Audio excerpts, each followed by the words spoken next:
Andy here. Welcome to another edition of Sled Shed TV. Before we get started today, I got a couple questions for you. Do you like to go fast out on the trails? I know I do. Everybody does. Do you like to be safe out on the trails? Do you like to come home after you're done riding after a long day? I know I do. I think everybody does. The first rule of thumb of being fast is keep your hands on the handlebars. The first rule of being safe is keep your hands on the handlebars. And how do we do that when we're riding in traffic? We use a ride light. That way we keep our hands on the handlebars and signal everybody at the same time by using this light. So come on back here, and we're going to show you what they sent us, and we're going to mount it on our 2013 Renegade. So you order your ride light, and this is what you're going to get. You're going to get the ride light itself with the mounting bracket already hooked to it. Your wiring, your quick connectors for your wiring, zippy tie, and your instructions. We're going to hardwire, so what we need is heat shrink tubing, possibly some electrical tape. I doubt it, but it's here in case we need it. Liquid soldering flux, solder, a soldering iron, and a light to see under the hood. So let's go over here and we'll start the installation. Okay, so for time constraint, let's say, I pulled everything off the sled already that we need to get off, except for underneath our console. We're going to use our heated shield as the power for this light. So what I want to do is take this heated plug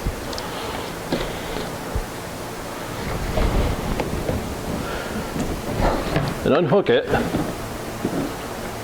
and bring it out onto the table, so that way it's easier for us to hardwire. Instead of doing it under the hood, we'll do it out there and then bring it out under the hood. So we need this little guy right here. So let's go back over to the table and we'll hardwire it.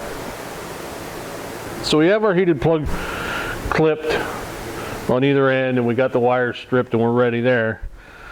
The next thing you want to do is you want to establish which wire on the ride light is the positive and which one's the ground.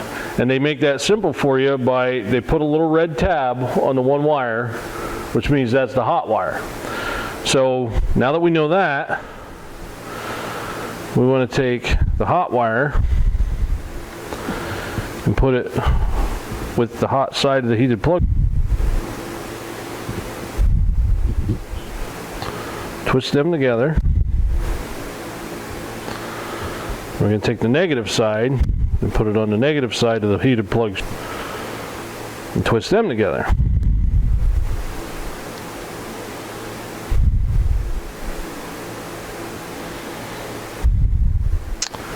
Okay, now the ends that we clipped off, we want to take our shrink tubing and slip down over so that way it's past where we're going to solder, and we're going to tie these two together.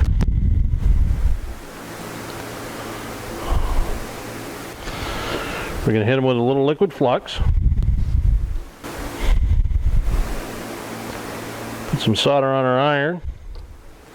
Solder from the bottom up. Let the solder go up through the wire. Wait till it turns silver. Now that side's soldered, so now we're going to repeat the step for the ground. Wrap our wires together, make a little knot. Give it a little tug, make sure it's tight. There's a little liquid flux here. Repeat the soldering step. Up from underneath.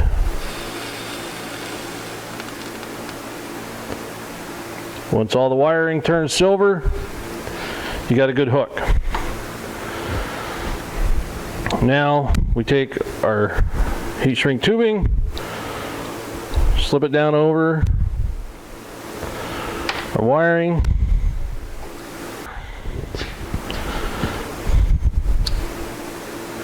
Little frame, shrink up that tubing,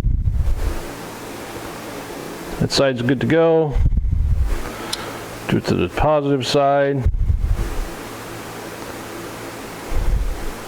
Make sure they're all good and shrunk up. There you have it. You're wired up. Okay, so this is what I did. This is our heated plug, and this is our wiring harness for our ride light. And I took the zippy tie they supplied us with and zippy tied the electrical box and all the extra wiring on the back side right to the wiring harness for the heated plug. This wire here is going to go out to our light once we mount it. So I'm going to keep this the way it is, and I can just pull out whatever I need, and this will stay hooked fast to our heated plug. That way if we ever take the console off, all I got to do is unplug the light and the whole thing comes right out with the console. Very easy.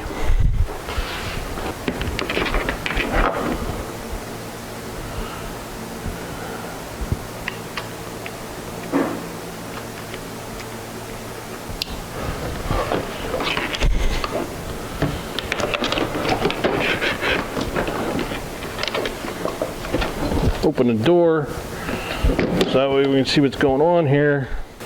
Thread tie this back up now that we got out enough slack in our wire. This lays right up on top with everything else. Just gets fed down over the air horn. There's our plug.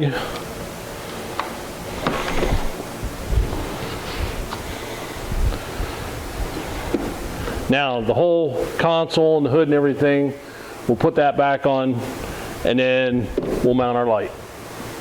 All our plastic's back on now. Our little pigtails hanging out, our plug.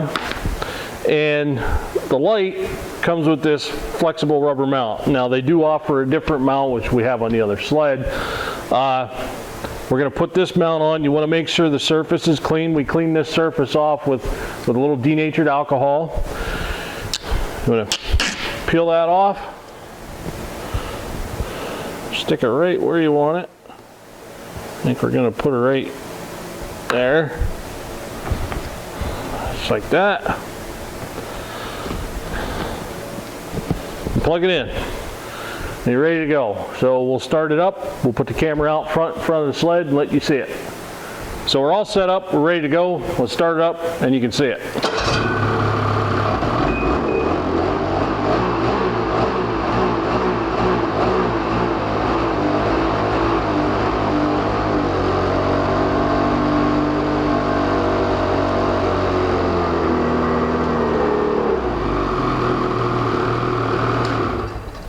Okay, job well done.